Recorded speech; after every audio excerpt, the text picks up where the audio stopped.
What do you think is more important in beauty queens? Beauty or wit? Thank you so much. Good evening. Pageantry is a good platform for us women to be seen and viewed in a different level of perception. It is a big stepping stone that is essential to the workforce of the country, and at the same time, we can use this as a great avenue to promote women empowerment. For me,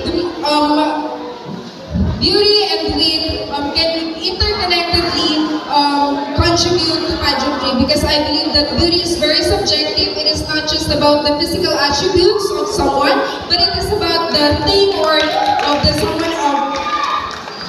someone.